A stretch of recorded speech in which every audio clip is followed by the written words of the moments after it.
Yes, yes. Yeah, so This is the DM cast. this is the DM cast. Yeah. So welcome. And yeah, first of all, this is gonna be a Dungeons and Dragons heavy podcast, I guess. where Yeah. we talk about our experiences. Yeah.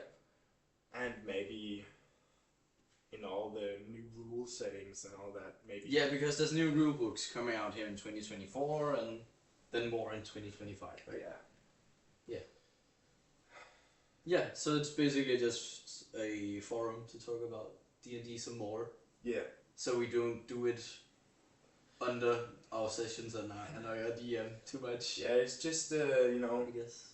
we just have so many awesome conversations, and I was like, we have to record these. Yeah. So now We gotta record it. we gotta record it. Yeah. It's too good. Yeah, and as well. My name is Micas, and Yeah, and my name is David.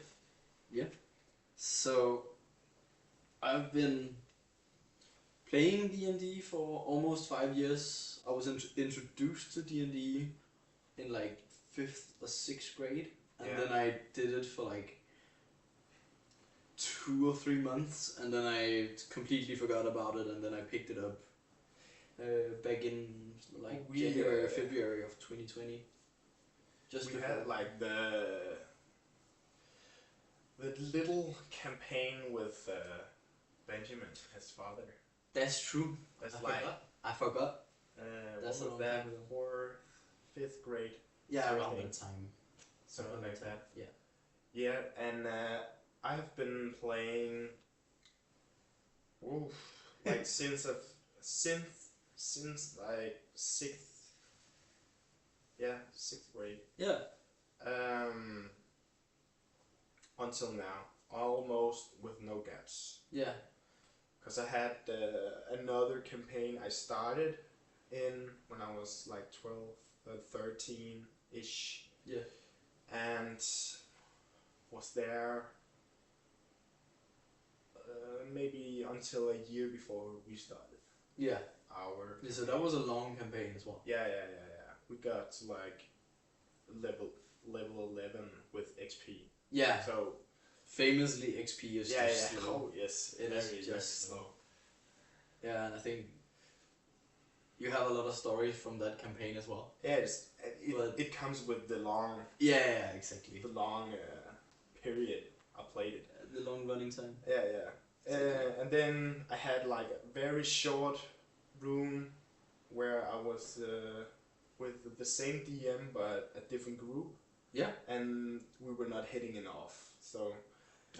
And then I heard you guys started your D&D group, and I was like, I'm switching, man. we just picked up D&D, and I picked up DMing, having only played D&D as a player for like 3 months as a 12-year-old or something like that. Yeah. And I just wrote out to a group of people and were like, I'm gonna read the whole player's handbook and the Dungeon Master's Guide. Do you guys wanna try and start something off with D&D? And we got to playing like 3 or 4 times, and then Corona lockdown happened back in 2020. Mm-hmm. So we began playing on Roll20, and that was about the time when I messaged you and were like, you want in, because I knew you had experience. And I think I was in like the 3 months where you weren't the DM. I was in like once trying it out. Yeah. At your parents' place. Yeah, exactly. And then when Corona hit, you messaged me and said it was old Roll20, and I was like, it sounds a bit too much for me. Yeah. But I said whatever. Because the other group was, as I said before, not for me. No, that's right. Yeah. So and then it's changed. Yeah. The current group has changed a lot from 5 years ago. Yes. There are new members. Yes, a lot of substitution. Yeah, exactly. There were a lot of substitutions, but yeah, we played in over Roll20 for a couple of months, and then we began meeting up again, and started a longer campaign that ran for 3.5 years, which I DM'd, and now about a year ago, something like that, Yeah. our DM Lasse went ahead and started a campaign which we're playing right now. Yeah, which we're going to explain this this video, this part. Yeah, this part. Yeah, we're gonna talk about the world and Yeah, the setting and stuff like that. And maybe if we get to it, maybe some characters. Yeah. We've met or is in our group. Yeah, yeah, yeah. There definitely are some characters that were as well. Were in the group. Yeah. So the world as it is. It's a custom world. It's a custom world. Yeah. Lasse doesn't like the Forgotten Room. No. So. So the whole shtick with his world is that the gods around 900 years before. Yeah. Where our campaign is. Yeah. Had like a big war. Where most of the gods were in with their armies and they basically killed each other. Yeah. So there's a they killed 99% of the whole population. Yeah, of the continents. Yeah. So like there's this cataclysmic event. All the gods somehow gain entry to the world, and this creates this doomsday apocalypse, killing 99%, as you said, leaving a couple thousand people left, intelligent beings, I suppose. Yeah. Humanoids of that kind left, and then them picking it up and rebuilding. And then we start 900 years later. Yeah. We actually got to play a one shot as the gods. Yeah. If you It remember. was was the first. It was a session 0 kind of. Session 0, yes. Just very find a character sheet for some god, show up and then play. And play him. Yeah, that was fun. Yeah. I I can just remember that I just got killed first, and then I was just sitting there for like an hour. Yeah. I remember everyone. It's the long combat, man. Yeah, exactly. It was just one long combat. That was the whole idea, and I remember everyone showing up with like custom or homebrew character sheets for different kinds of gods, and I had just run Tyranny of Dragons, so I was like, I know the Tiamat character sheet, or rather monster stat block, pretty well. I'll just play that. Died at the beginning. I felt useless compared to like Silas, who had this. Was he Torm or something? Incredible. Yeah, he played as Torm or something, and he just almost one shot everyone else. So, though it wasn't the most riveting combat, it was still fun to get to play like these huge monsters and then start off by doing that. Yeah. But yeah, back to the whole world. Yeah, the current world. The current world now. Yeah. There's a lot of like no man's land. Yeah. There's these big cities, which is almost like countries. Yeah. Of how big they are. Yeah, exactly. There's Vels, which is where we are. Yeah, that's like Adventure City. Yeah. Yeah. Adventure and pretty much. That's where the guild's main base is. Yeah. So. Then we have. Of course, there's an adventurers guild. Of course. Yeah, it has to. Yeah. And then there's Dublin, which is the capital of the continent. Yeah. It's a weird thing. It's a huge stretch of land with like 3 big cities, and as you said, it's kind of just countries. Yeah. But it isn't as divided because there aren't a lot of humanoids left, so they work together as one nation. even though it's over such a vast amount of lands. Yeah, so Dublin. Do you have Yeah. to tell them about Dublin? Dublin is the capital, Yeah. and it's it was built in layers, both like going out and upwards. So Vertically, outwards, horizontally. vertically, or rather horizontally. It's Like like vertically. yeah, exactly. But like horizontally, it's rings. Like there's several walls, city walls, dividing the city up in like the nobles area, which is the middle, and of course they control the most of the city. There's like a council of nobles, I guess. It's like a knockoff version of like the Attack on Titans. Yes, something like that. Yeah. Yeah. So then there's you like get rings. poorer as you get outwards, Yes, and then more dangerous to live there. exactly. Yeah. Because Dublin is like in the middle of the country or the continent. Yeah. And there's a lot of monsters roaming these plains. So they're under attack like constantly. As I've all the cities are. But Dublin has the worst especially position. Yeah. It has the worst position because it's attacked from like 360 degrees. Yeah. But like it's also built up vertically, so like the oldest buildings are at the bottom, so you get some confusing architecture where you can go down alleys that end because a building has merged since the alley was made, and you have some blind spaces and generally kind of a weird mix as it's like century upon century of buildings built on top of each other and then making up this middle circle where the nobles live and then moving out the poorer. It's actually a thing in like I think it's Edinburgh in Scotland. Yeah. Where there's like a hill that's going down, and then there's a bridge, and some of the buildings at the bottom is also at the top of the bridge. So they're like 13 stories high, but at the bridge it's like just a normal apartment. Yeah. So there's something like that. Yeah, it's pretty cool. That sounds cool. Yeah. And then there's so Dublin is in the middle, and we have Wales down in the southwestern part of the continent, southwest, which borders up to sea mostly, and then in the northeastern part of the country, basically just north. Basically just the most northern. North from Dublin.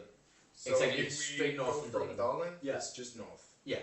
So that's Letty. That's Letty. Yeah. Yeah. And that's the biggest city. Okay. Just by landmass. But it's like the others, like under attack, but it's far from what Lasse calls the dead zone, which is where there's most of the monsters. Even more monsters. Yeah. As I remember. Yeah, we haven't explored all of the world. We've been in Wels mostly, and as the main city, because that's the characters is from Dublin. Yeah, our characters is from Dublin originally, but the parts of the campaign we have played is in Wels, and then in the areas around Wels.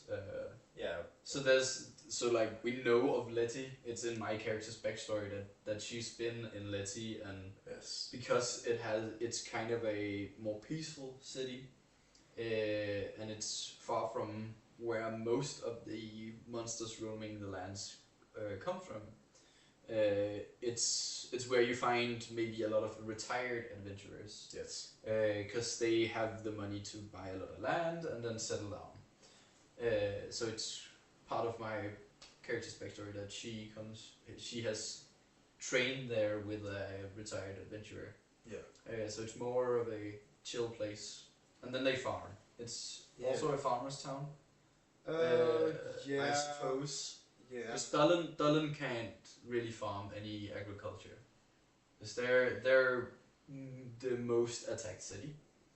And then it's the farmer, scholar, the peaceful city of the three. Yeah, out of the three. So And then yeah, you mentioned the dead zone, and that's where the monsters come from. In this on this continent, the monsters aren't like regular role encounter table. It's more extreme in the way that as soon as you get into nature outside the cities, it's really wildlands. yeah. In most parts of the continent, meaning that unless you are an experienced adventurer, you're not gonna survive. Yeah, so many people from like Lady, Darlin, or Wells have only been to the city. Yeah, the city they come from. As I know. Yeah, so they like grow up in one city, and unless they have something urgent to do, like if you're running a business, you might travel to another city. But if you don't like have a good purpose for traveling around, you just grow up in one of the cities and you live there. And most of the cities has like some kind of wall around it. Like Darlin have like a very big Yeah, they have big construction around it, and they have like these big broad walls. And then like we have Vales, which is like just a fence. They have an outer fence. Yeah. They have like an Vels has an outer wooden fence with guard posts that are to warn the inner parts. Because that's because Vels is more of a farmer city, because they have the main city, and outside of the main city walls there's a lot of farmlands. Okay. And then further out than the farmlands, there's these wooden walls with guard posts. Yeah, okay. So, and we experienced that actually, that a undead invasion came from north, from Vels, where the swamp of Cthulhu, Yeah, I think. Cthulhu. Yeah, and lies, and Cthulhu is a lich, of course. And he kind of owns the swamp and wants to take over the rest of the continent. So he sometimes, kind of regularly, sends out undead armies to grow stronger. So in the campaign, which is the arc we're following right now, he attacked the Vels and stormed through the outer posts, which is Fairly easy. fairly easy because it is guard posts and not really meant for. It's they are there to warn the city, not really to stop invasions. It's not made for stopping an army. No. But maybe like a couple of guys. Yeah, it's to a stop. couple of Yeah. rowdy guys out here for some trouble. Yeah, if there's like 5 trolls rocking up, the guards are gonna take care of it. But if it's 10,000 undead, they're not gonna do anything. Yeah. But yeah. But that's the cities, and then the wilds, I guess, and a bit of the swamp as we've seen it. But we started off in Vels, yeah, by becoming a part of the Adventurers Guild, which lies there. And the Adventurers Guild is kind of a small group. I thought it was much bigger. It's apparently just 150 to 300 people. Yeah, we were talking before, and yeah. I was surprised it was only that big. Yeah, I would have thought it was big as well. Yeah, you said like 500 to like 1,000, because that would make sense in my but like it's a big city and all that. Yeah, it's a big city and it's still a big continent. Yeah, but it seems like most out of these, on average, 200 adventurers stick around in Vels. That's where the main adventure space is. And then Vels also has a big army, and that might be why adventuring isn't as broad a job. I guess since there are just big armies, so instead of like becoming an adventurer and risking your life in smaller groups, you train as a soldier and want to protect your city. Yeah. Instead, most of the adventurers have some kind of magic. Most of them, and yeah, that's right. So yeah, and the army doesn't really have that many. Maybe they have like some mages, who are working for him, but Yeah. like the average soldier, I don't see have any Yeah, so that might magical be power. that might be actually why that being if you have magic, you have the opportunity to become an adventurer because you're more special. Yeah. Because if you're just a fighter, as I play one, you have to be more special than the average soldier to be an adventurer. Yes. I suppose. Yeah. And now I've already talked about most of my character. Yes. It's a human fighter named Kara, and She. it's a she. Yes. It's a she. It's an interesting choice.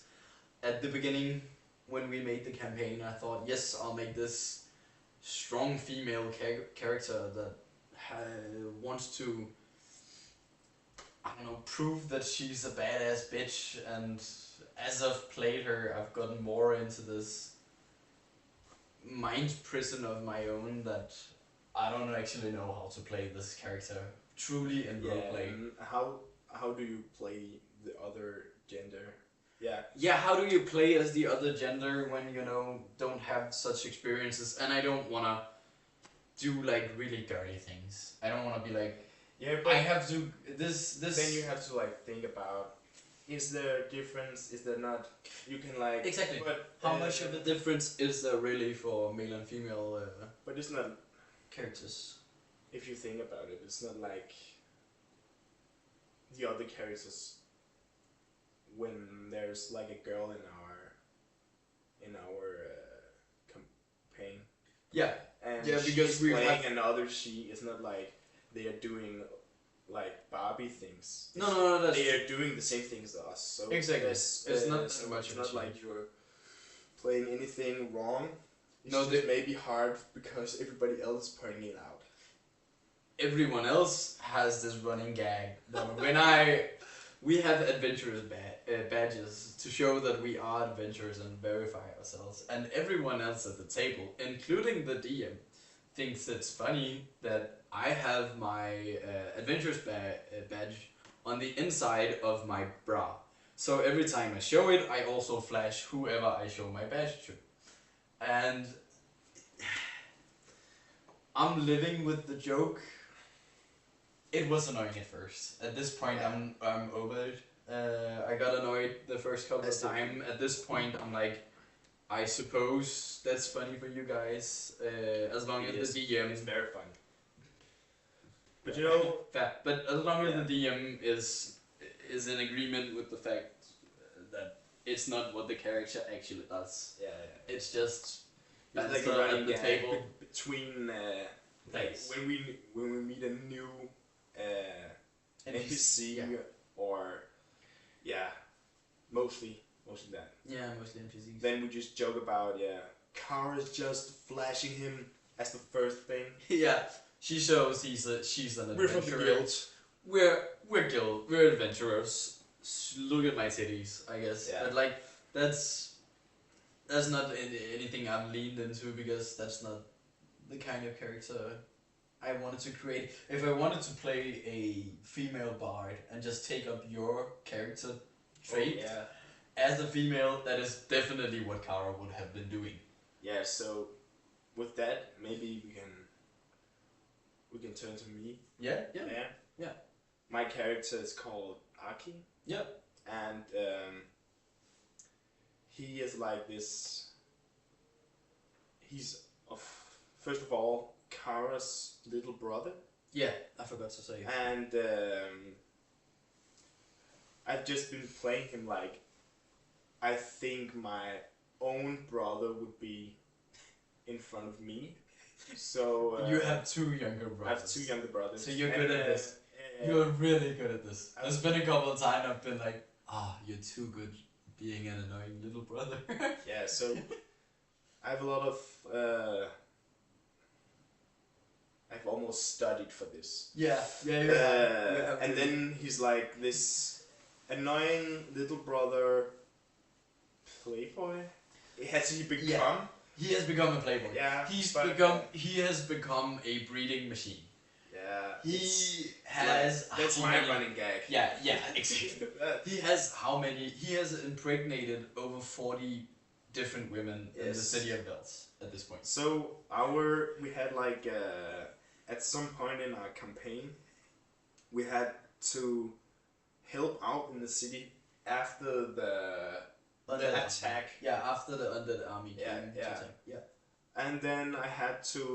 My job were to shelter some some what do you call it? Immigrants of some kind. Not really immigrants, Yeah, because 'cause it's the it's farmers that live Yeah. outside of the main walls, Yeah, which so- they have houses and there are like smaller settlements out there.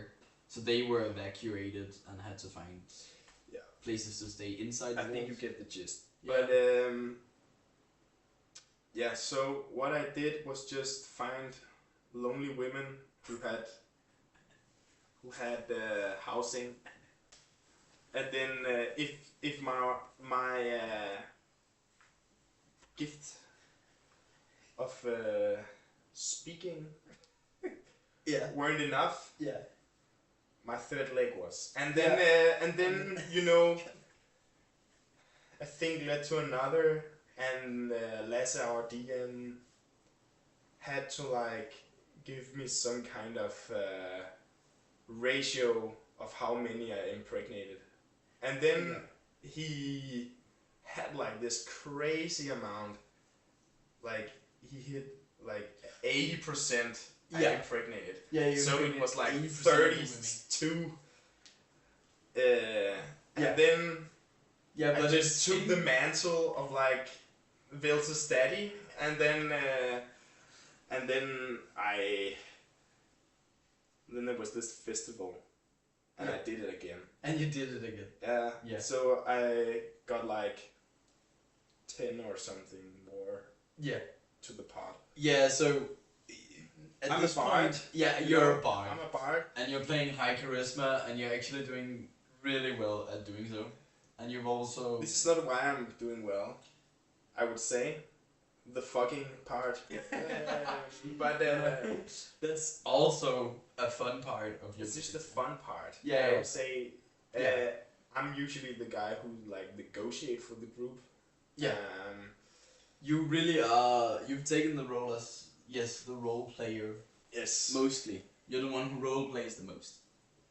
Yes. At least towards NPCs. Yeah. Me and Lasse have a lot of conversations. Yeah. It's Yeah, like, you do.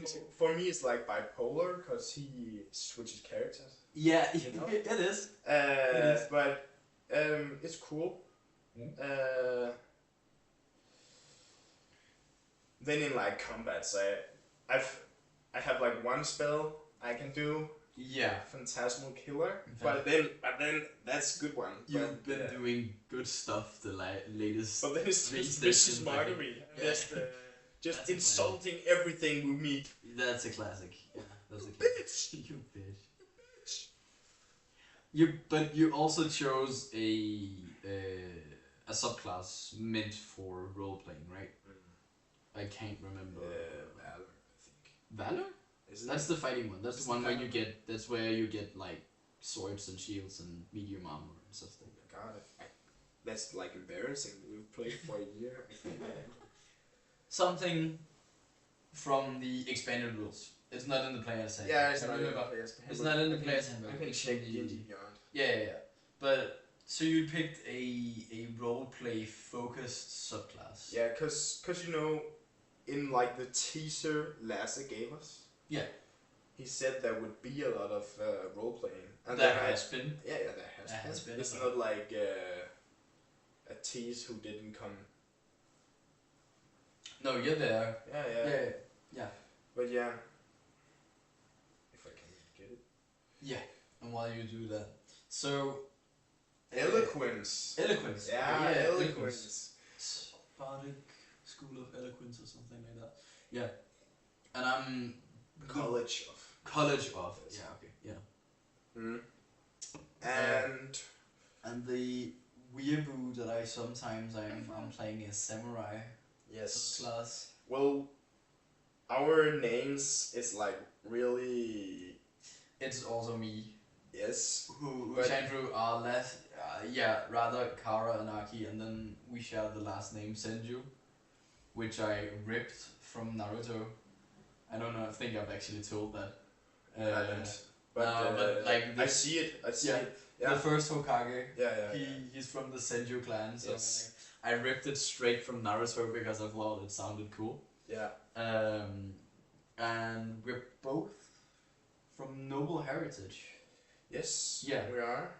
But in two our completely dad is different like ways. these. I think we wrote in our backstory that he has like these rice farms. He has rice money. So it's kind of, I wouldn't say racist, but you know, It's not that good. it's not that good. It's not that good, but it's not really racist. If you want to play a kind of a Asian-ish character and you choose a supposedly Japanese last name, having a noble dad with rice farms isn't really far off, I think. No, it's cool. Yeah. I think it's funny. It is. But, it is kind of funny that our dad has rice money. Yeah. The guy That's is that a rice noble- money. He do got that rice money. But yeah, to round my character off, maybe the first encounter we have with him, he joins the group with like this rich kid mentality that everything and everyone can be bought. And with him he has a lot of his daddy's money. And he loses them. He like drops them down the drain or something. I can't. Yeah, in the remember. first session or something like that. First session, I You had thought- like I was like, like, no, we can't live in that. yeah, We have I've the got we this. gotta go to the luxury hotel down Yeah. the street. We can't live in some. We can't live in this poverty. No.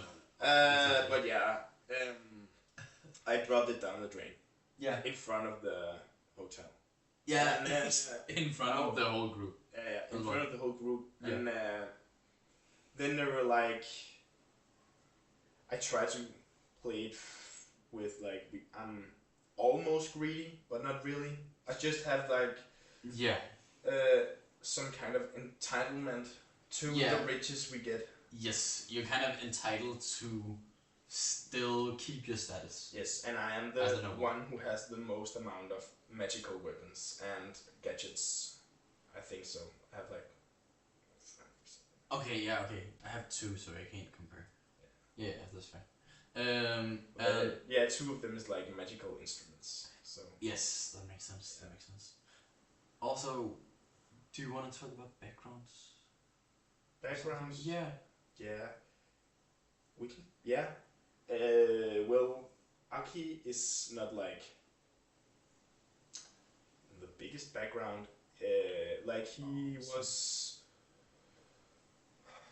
a noble rich boy who had not really many friends, but had like one, two good ones, and as things go, he learned that they were only in it for the money. You said they were using him. Yeah. Yeah. And then he knew. Okay, I'm skipping a lot because there's a lot of like. Then there's the whole family thing. Yeah, With, that's a whole family thing because I'm playing the bigger sister, but I kind of also abandoned. Yeah, but I would let you tell it because Yeah, it's that's more fine. part of your stuff. That's fair. But But you grew up without your sister at some point. yeah, so Just like a. I'm a lot younger than you, like 8 something years or anything. I don't know. Isn't that much? Yeah, I don't think- remember. but it's okay. Something like that. And then as he knew his friend was not that real, you know, Not a real homie. not a real homie, None of them.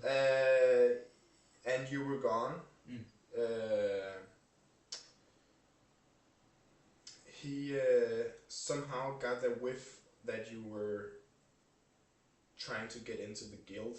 Yeah. In Vels, and then Yeah. he used a lot of money to get him there safely. A lot of dad's money. A lot of dad's money. Yeah. And you know, he's a bard, so the thing he did in Dublin was playing at these bougie establishments for like entertainment and all that. So Exactly. like he was like a Mozart or something. Yeah, because he wasn't really trying to make money off of his music. He was just doing it because that's what he loved doing. Yeah, and flair. Exactly. A lot of things Aki do is just flair and attention. To get girls. Attention and girls, but and that's the same thing. That's the same thing. Yeah. It's like if the one giving attention is a girl, then you might woo her, and if it isn't, you're like, oh, thanks, homie. Thanks, bro. Yeah, exactly. Thanks, bro. Give me money. Thanks, bro, man. If you want to show some appreciation, give me your wallet. Yeah, give me all of your money. Yeah. But Kara, you went off what, at some point. I don't actually know how old she was. No, but it was the whole thing with the parents, right? Yeah, exactly. So in our backstory, it has to be somewhat tragic. So our mother died at some point because of some sickness, and our dad didn't handle it well. No, he didn't handle it well. He is a noble and a businessman, so he doesn't really handle feelings at all, at least towards his children. And at some point, Kara was told that even though she's the older one, she's supposed to be, as the thing goes, in the Middle Ages. She's a female, so she's supposed to be married off for some business transaction, and Aki is supposed to inherit all of his dad's wealth and keep the business going as a noble. And Kara wasn't in for that. So at some point she left Dublin. I don't actually know how, but she left Dublin and became kind of a criminal for a short period, doing bar fights and things like that to get money to live for, until she was picked up by this old retired adventurer. Yeah. Who I don't know. I actually don't remember what he's called, but it's in my backstory at some point in D&D Beyond.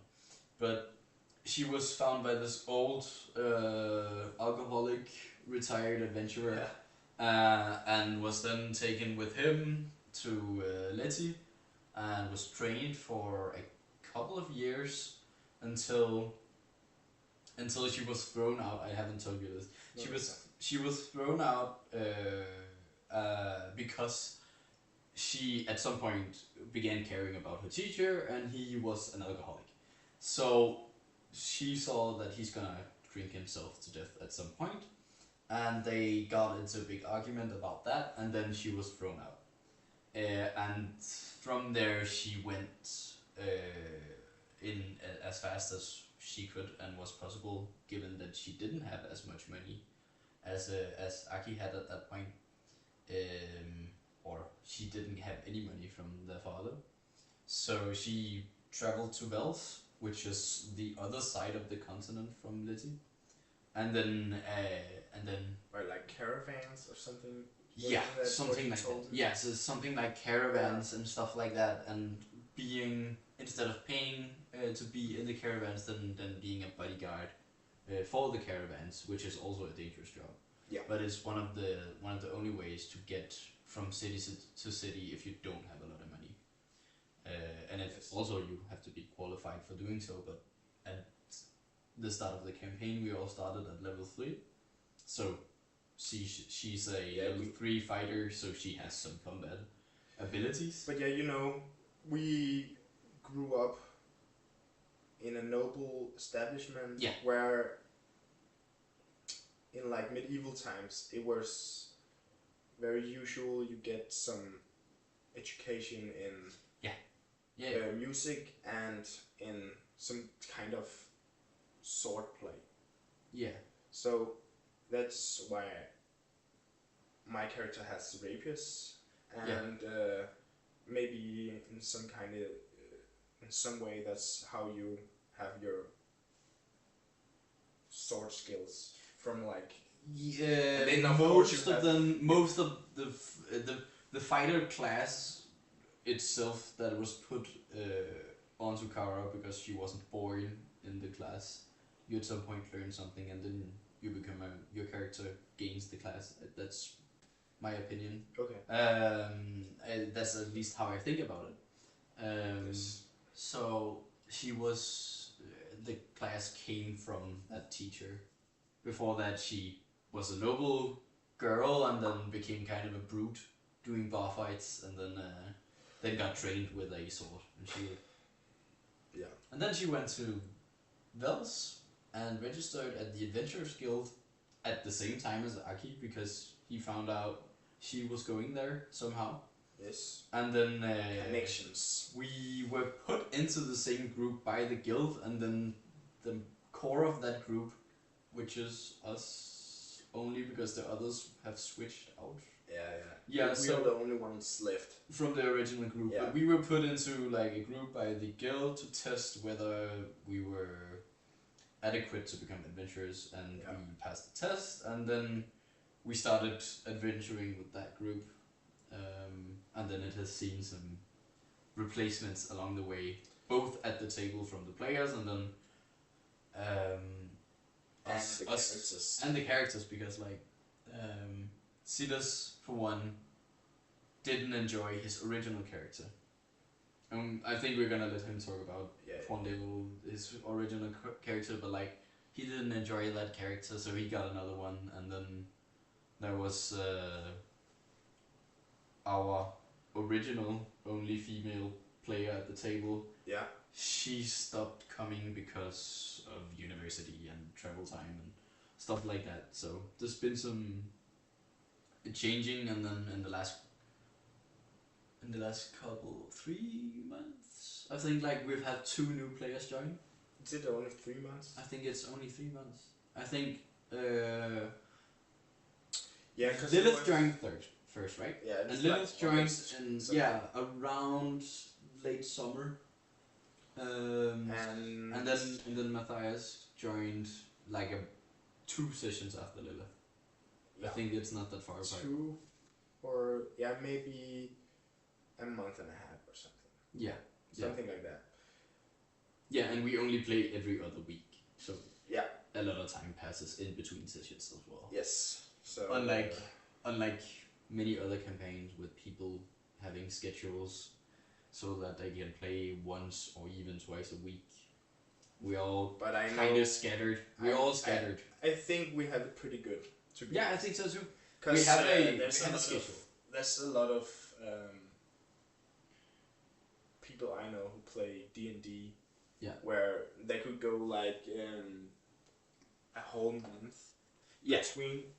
It happens in our campaign as well, but you know. Yeah, but that's periodically. That's like, okay, it's December, there's Christmas, and then there's New Year's, and then we don't play for a month. Yeah. But it's not. That's yeah. It's because of like real life events, I feel like. Yeah, and then we are very bad at playing in like July. That is true. And that is partly because of me the last 2 years. Yeah. I've been doing stuff in July and August because of university for the last 2 years. Tutor. Yeah, I've been a tutor. So. But yeah. Yeah. So. What else? I think that's an intro. Yeah. I think that's a pretty good overview of the world, at least. And then we can us. And then we can of course begin talking about the start of our adventure up to now. But like, I think that's for another recording. Yeah. Are there any funny things that happened last session? Because last session was this Sunday. Yeah. Do you remember anything you were like, this is hilarious, in game or out of game? Well, I I have one because okay, I was it was a leading question because I have one, and okay. it's Lilith Yeah. and Silas, and I was when this joke started I was using the washroom, Yeah. and then I come back to Lilith laughing her ass off because she's begun asking questions to Silas whether different things are gay to do. Oh yeah. Yeah, Yeah, so that was like, funny. and it started with is if you're a man and you get pegged by a girl, is that gay? And And there he was were like, various it answers. was like something flaccid inside of me. Let's go. So- Was that Silas' yeah, yeah. response? It's gay. So it's only if it's flaccid. Yeah. So if you're hard, it's not. I don't I don't know. know. No, At it wasn't flaccid. Sorry, that's a bad translation. Yeah. Yeah. It was just like penis formed. Yeah. I think he was saying in Danish. Yeah. But like the Danish word for that is Yeah, if there was something, close to the word flaccid. any penis shaped object in my ass, that is gay. That's his answer. Yeah. But I think, yeah, because that joke, Lilith kept on doing that joke throughout the session. So Yeah. she was like, with a lot of other things, she kept asking Silas if that those things were gay. Yeah, Yeah. exactly. And she found that hilarious. And I think it was, the funniest part for me is that Silas kept like engaging with her because he kept giving like actual answers, and she thought it was so funny. Yeah. Yeah, I just remember coming back from the washroom and being like, "What But the fuck is it happening?" became like the first question of is this gay? It became a conversation around the table. That's true, It was and we do that a lot. a lot. We do jokes, and then it becomes a 15-minute yap session instead of playing. Yeah. To And less. sometimes engages in it. Yeah, and sometimes he just sits Just sits staring at us. stares at us and just like fuck you guys. Yeah, he just sits there staring, waiting for us to shut the Yeah. fuck up. Yeah, It's like the I thought that was funny. Yeah. That was quite good. I don't remember any. Oh yeah, there was a new character was introduced last session, yeah. and the new character is one of the new races, which is a Crowan, I suppose, which Yeah, is it's like the basically cool part of a gecko, a kegu, what is it called? Kenku. I Kenku, think. yeah. Yeah, it's a Kenku, Kenku. yeah. Yeah, so it's It's like just a cooler version of that. yeah, it's just an expanded version of the Kenku. Yeah. So it's like this crow person. The whole.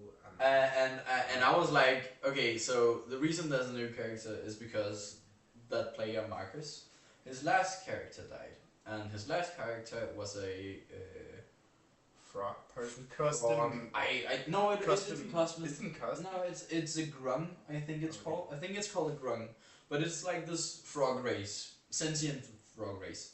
And as soon as I saw his new character, which was a bird, I was like, oh, out with one animal and in with another. And he just expected. I said it aloud, so he expected me to have said it in game, and then we went on role playing the fact that Kara actually had been quite mean. Yeah. Then that's I wrote with it because that's fair. And I then, think yeah. if I say some dumb shit at the table and he picks it up and it's like, now we're role playing this shit because you said it. Yeah. So I think that's fair to do. And then he begin. I hope he keeps up with it because Yeah. it's kind of funny. It's He really had like funny. this. If anything is like in disagreement. Yeah, he's And bothering. he's He can't be bothered by anything. No. No. Okay, we have to settle this before I can go further. Yeah. So you need to apologize. Yeah, exactly. And So then he just sits, stares at you, and waits. yeah. So he And then he needs to resolve conflicts as they have happened. He can't let it be. No. He can't let it be. They have to It's a be fun now. character trait. Yeah, it's a fun character trait. I So. hope he remains in that character. Yeah, he's played it for one session, so that's Yes. like easy for session one for him. But yeah, And then I thought it was funny, so I joined. And Yeah. I, of course, took not my sister's party and said, yeah, Because you're an annoying.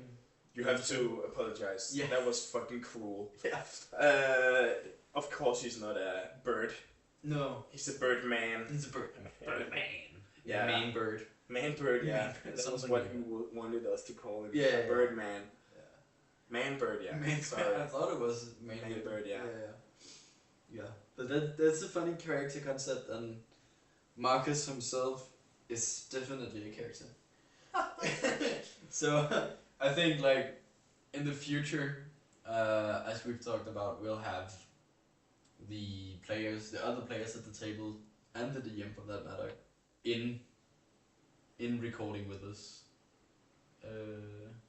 I think. Yeah, if they want. Yeah, at some point. Yeah, if they wanted to, of course. Maybe But we'll invite them. Some who don't want the English thing, and then they can't, I guess. We're not gonna Silas do it. might be against it. Yeah. I can think Silas would be against it, but Lilith would be overjoyed. She's an American English person, so American, Australian, English. and English. Yeah, because she has She citizenship. has every citizenship except Danish. Yeah, exactly. So she would enjoy very much us speaking English, but like, yeah, Silas might not be hooked on the idea. No. But then we might just, we're both from Denmark. All of us are from Denmark, other than of course Lilith. And we play D&D speaking Danish, so it's not like Lilith can't speak Danish. But I think like Silas will get his own like Danish episode. We might just get a Danish episode, or we speak English and he speaks Danish, and then we'll subtitle everything he says with English. Oh yes, please. I would love that. It would be the worst job ever, having to sit through and subtitling everything. I know people who've done that for like the revue at my university, and some of them go crazy having to write down the subtitles for stuff. Yeah, you know, at my university, or it's actually called a university college. Yeah, so, but it's because you're so international. It's so international. But yeah, we have to, with patience, in like our first semester, we have to write the whole interview, which is a half an hour, by hand, and that's hard. Yeah. Especially for me. Yeah. As an dyslexic person. Yeah, you're dyslexic. Yeah, so you're sitting there. Slow down, man. No, I can't see if I've done any misspellings. Yeah, I'm just gonna write something. Just I can just see out the peripheral that I've there's a lot of red lines. Yeah, so and then in Microsoft Word or something.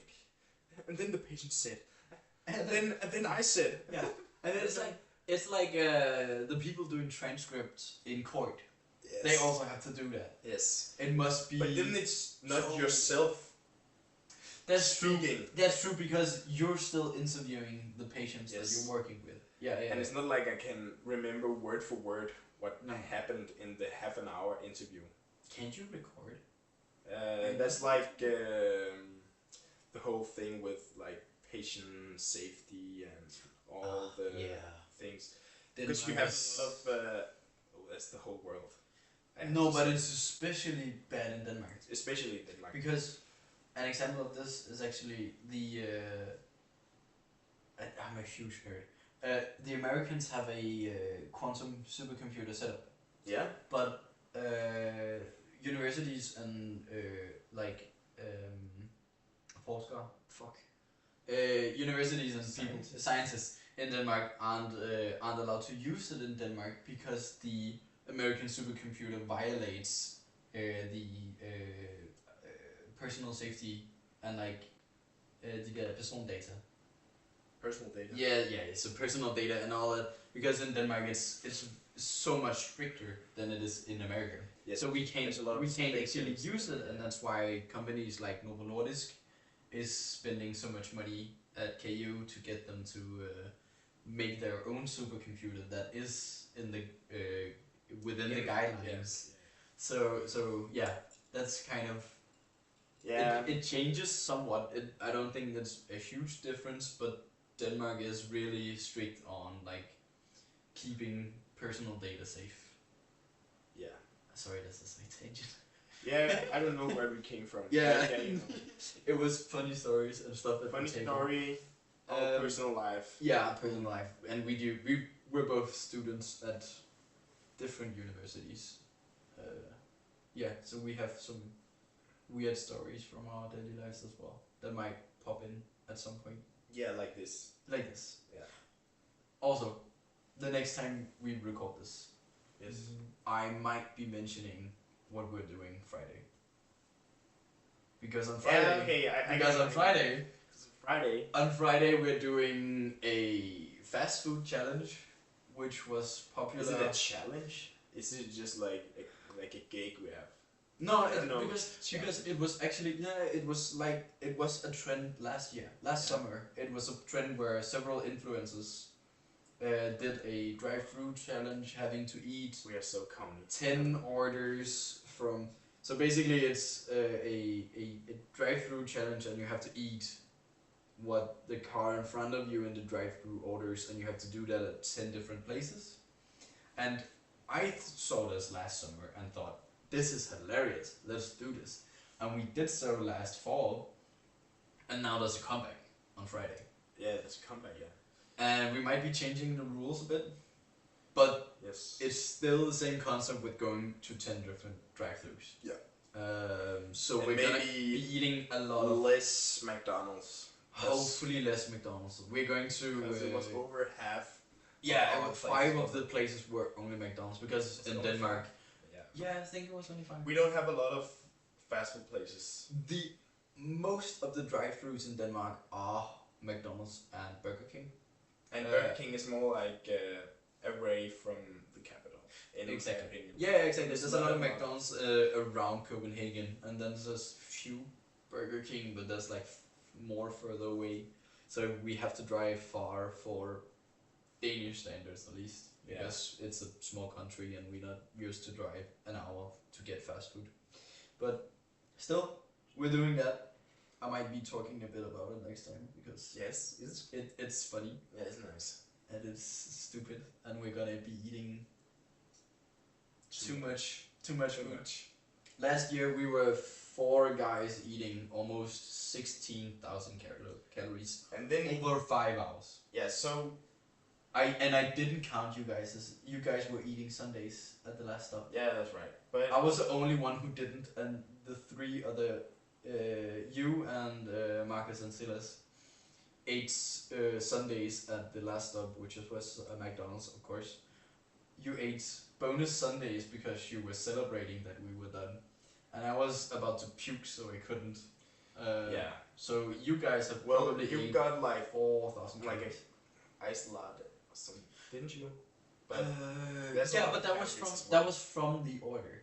Okay. Because at the last stop we got a coffee, and I was like, yes, I'll be taking that. And then you guys went ahead and ordered extra Sundays. Yeah. But like the whole thing with that, I think as like a closing thing for this. We might need to talk about D&D, I guess, to close it off. Yeah. I guess.